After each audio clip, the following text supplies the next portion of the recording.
धन्यवाद अध्यक्ष जी। अध्यक्ष जी, मैं सबसे पहले देश की युवा शक्ति का धन्यवाद करना चाहता हूं कि जिनकी वजह से आज इस मुद्दे पे चर्चा हो रही है। और मैं दूसरा देश की युवा शक्ति को बधाई देना चाहता हूं क्योंकि मैं जंतर मंतर पर गया और अध्यक्ष जी, मैंने वहां का खूबसूरत नजारा देखा।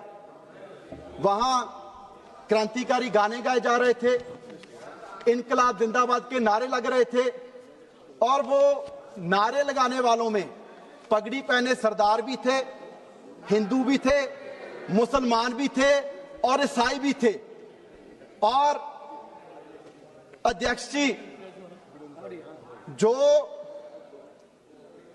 बीजेपी ने नैरेटिव बुना, 12 साल में लाखों करोड़ों रुपया लगाकर, सारे देश के मीडिया को लगाकर, मैं देश की युवा शक्ति को इस बात की बधाई देना चाहता हूं कि उनके एक डर ने जो सारा नैरेटिव तहस नहस कर दिया। क्योंकि पिछले 12 सालों से केवल देश के लोगों को बांटने का काम बीजेपी के लोगों ने किया है कि हिंदू मुस्लिम करवा दो, लोगों को जात धर्म के नाम पे बांट के रखो और राजनीति करो। इसलिए इससे पहले जितने धरने लगे, सीए का धरना लगा तो आपने कहा जी ये तो पाकिस्तान वाले हैं, किसानों का धरना लगा आपने कहा कि ये तो खालिस्तानी है।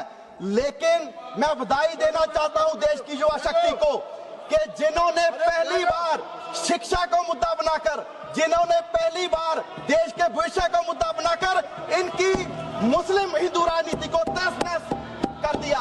और आज अध्यक्ष जी, इनको डर ये नहीं है कि एक मंत्री का रेजिग्नेशन हो गया, आज इनको डर यही है कि इनका हिंदू मुस्लिम का नैरेटिव टूट गया।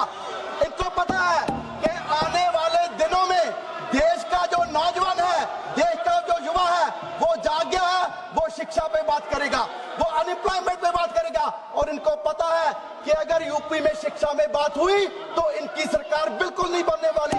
इनको पता है कि अगर पंजाब में शिक्षा पे बात हुई, बेरोजगारी पे बात हुई तो ये कहीं नहीं टिक पाएंगे। इसलिए अध्यक्ष जी, इनको इसलिए परेशानी ये है। इसीलिए तो अध्यक्ष जी, मैं कहना चाहूंगा कि हमारे माननीय प्रधानमंत्री जी, कभी आपने उनके चेहरे पे इतनी स्ट्रेस देखी है, इतना परेशान देखा है? जो प्रधानमंत्री जी 4 कैमरे लगा के वीडियो बनाते हैं, रात के 12 बजे अध्यक्ष जी ऐसे खुद वीडियो बना रहे थे, क्योंकि डर ही यही है कि नैरेटिव टूट गया। और आपको डर ही यही है कि नैरेटिव टूट गया। और मैं आपसे कहना चाहता हूं कि देश के नौजवान युवा जाके हैं, आज डेवलपमेंट के पे इलेक्शन होगी, शिक्षा पे इलेक्शन होगी, तो आपको पता आप कहीं नहीं टिक पाएंगे। और दूसरा अध्यक्ष जी, उन्होंने कहा कि जी आप देखिए कि पिछले दिनों जो इनके प्रवक्ता बैठ के कहते थे कि हम जी चेंजेस ला रहे हैं, अगर पेपर लीक हो गया तो कहा नफरत नहीं कि जी हम एयरफोर्स का इस्तेमाल करेंगे। अध्यक्ष जी, मैं सारे सदन को बताना चाहता हूं कि एयरफोर्स का इस्तेमाल इससे पहले कीनिया कर रहा है, अल्जीरिया कर रहा है, इंडोनेशिया कर रहा है, फिलीपींस कर रहा है। एक भी विकसित देश बता दो, ऑस्ट्रेलिया हो, कनाडा हो, अमेरिका हो, जो एयरफोर्स का इस्तेमाल कर रहा हो। आप जिसे विश्व गुरु कह रहे हैं, आप कहां ले जाकर उसको खड़ा कर रहे हैं। और इन्होंने कहा कि जी हम टेलीग्राम का जो दूसरी ऐप्स है उनको ब्लॉक कर देंगे। अध्यक्ष जी, इसमें भी बड़ी इंटरेस्टिंग बात है, इनका इस्तेमाल कर रही है Algeria, Jordan, Iraq, Sudan, Syria, Ethiopia. आप देखिए कि आप देश को कहां ले जा खड़ा कर रहे हो। और अध्यक्ष जी, ये सारे के सारे वही देश हैं जिनमें धर्म की, जाति की राजनीति चल रही है। आज हमें सोचना होगा कि हमें किस तरह बढ़ना है, डेवलपमेंट की तरफ या इन देशों की तरफ। और दूसरा अध्यक्ष जी, मैं कहना चाहूंगा, आपने कहा कि जी हम इसमें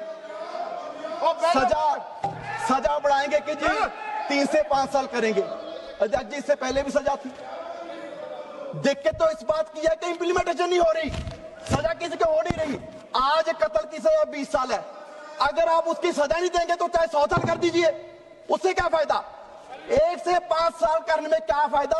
2024 के नीट में पेपर में एक भी आदमी को सजा अब तक नहीं हुई। अध्यक्ष जी लास्ट में सो मुझे लगता है कि जरूरत है कि रिएक्टिव मेजर्स की वजह से, क्योंकि ये रिएक्टिव मेजर्स है, हमें प्रिवेंटिव एक्शन लेने चाहिए। अध्यक्ष जी आज जरूरत है कि देश का एजुकेशन सिस्टम, देश का टेस्टिंग सिस्टम चेंज होना चाहिए, जिससे मुझे लगता है कि देश की शिक्षा में सुधार आ सकता है। जो ये सिर्फ कर रहे हैं, जो सिर्फ और सिर्फ इन्होंने युवा शक्ति के प्रेशर की वजह से किया। आज मैं फिर से युवा शक्ति को सलाम करना चाहता हूं, जिन्होंने देश को जगाने का काम किया और नए मुद्दे शिक्षा, एम्प्लॉयमेंट, बेरोजगारी, उन मुद्दों पे भारत के लोगों को लाके फिर से खड़ा कर दिया। सदस्य श्री शशांक मणि जी। प्रणाम देवरिया अध्यक्ष।